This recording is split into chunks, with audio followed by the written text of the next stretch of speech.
this country. To unleash chemicals on innocent school girls for simply expressing artistic truth is an right and an affront to expression in this country. This act is even as an act of repression. It is an unprovoked attack on one of our nation.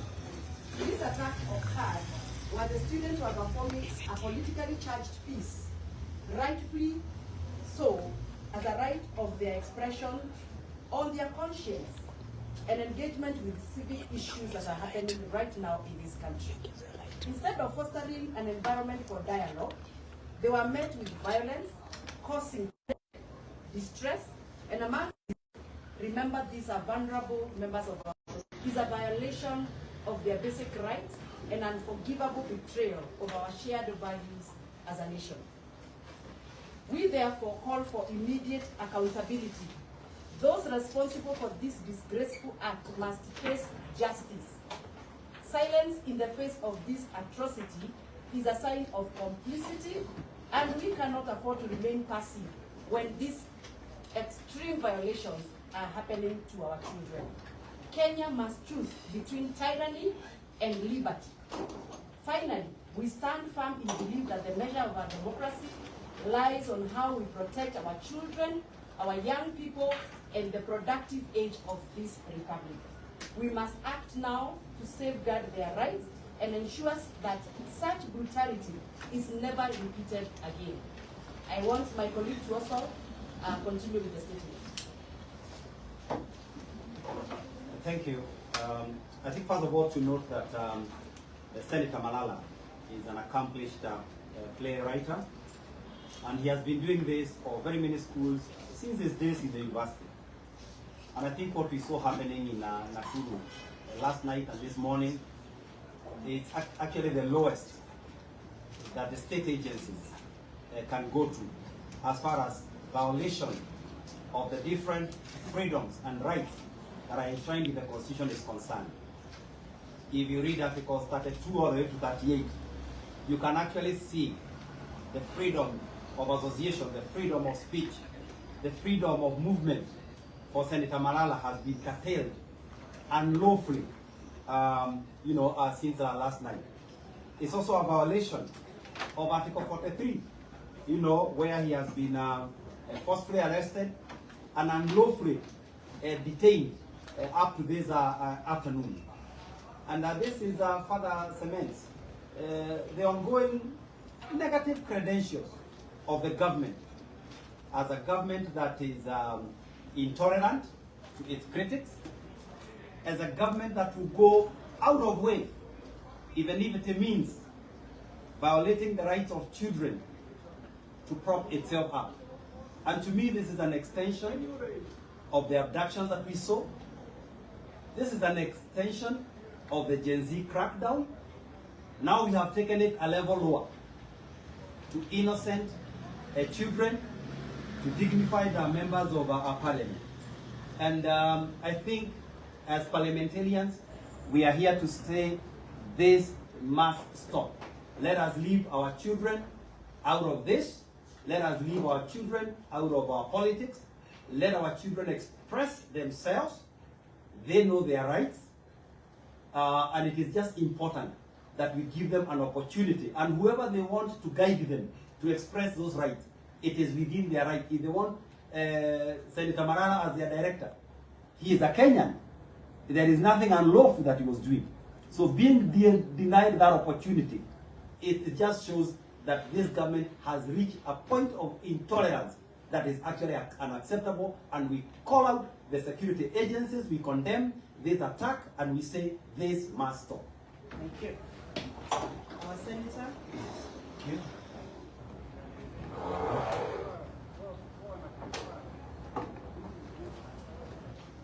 Thank you very much. I also join my colleagues here in condemning what happened in Nakuru, where children were tear gassed, and one Senator Cleophas Malala arrested despite having a court order. What I can say is that when President William Ruto was trying to demean those who are demonstrating in Nairobi or other parts of the country. He challenged them to bring along their children. He told them, why are you demonstrating without the children? Now the parents heard, the children heard, and the children are now speaking. And since they cannot come to the streets by their own, through the artistic means, they are now able to communicate, to talk about this government. And you know, these children should speak about this government from morning to the evening, because it is the cause of their misery. Poor education, poor sanitization, poor health, everything that would actually, protect their future is being curtailed by this government. But the question we are asking is this: if lawyers can be allowed to practice law when they become politicians, if musicians can be allowed to sing when they become politicians, why curtail Malala, who is a playwright, not to write what he was doing before? Or we are telling President William Ruto, please, we know this is an extension. After harassing our children in the streets, we have now gone for them in their classrooms, which you are supposed to be building, you are supposed to be paying their teachers, but you are now harassing these children. What we are saying is that we are not going to keep quiet, and we are going to raise our voices. And very soon, if he does not desist, we are now going to tell our children, now it's for you now to speak for this country. It is your future. You know, we will hold their hands and tell them wherever they are to speak and condemn anything, anyone they see is trying to steal their future. So I join my honorable members here, and actually, on the issue of harassing Malala, we know why he's being harassed. It's because Malala is one of the people who are speaking the truth, who are fighting for accountability, who are seen as criticizing the government. If it was one person from the side of William Ruto, probably they would not have harassed him. But I want, as I conclude, to ask William Ruto one question. If you are okay when the children recite poems calling you and Kowili, if you are okay when the kids recite poems calling you and Kowili Wamikate, also be okay when they call you and Kowili Wamaumivu. Be okay with that. Do not harass our children, do not harass Kenyans, and do not harass those who are criticizing you. Thank you. Thank you very much. I know some of you had asked me to speak like a mother, and I will, because we have seen very serious, intentional initiative by the government to curtail the freedom of expression and the freedom of association. I believe that Senator Malala is a son and a daughter and a father of many. He went through the university. He got schooled so that he can do what he's doing. Actually, politics was an addition. Senator Malala is a professionally trained playwright, and he has all the rights to be involved in writing whatever he's trained to do. And by the way, Senator Malala did not start yesterday with Butere girls. You all know that for the last 3 years, all the winning skits in the national drama festivals have been associated with Senator Malala. You know that. And if you don't know, we should let you know. So what is this that Malala now has done that is arcing so much that our children, our girls have to sleep the whole night in a dormitory without food, without showering? Those girls confessed on TV that they didn't sleep well, they didn't eat last night, and they didn't shower as they went to perform their popular skit. Why must we go to this extent? On behalf of parents like myself, I must call out this government for what it has become. A violator of the constitution by which they swore to protect. You have violated the rights of those children, the rights of the playwright, the rights of teachers. You have intimidated teachers. And this is not going to be acceptable. We have seen you even throw tear gas into the bus this morning when the girls were leaving. I salute those wonderful girls who are going to be like Wamuchomba in future.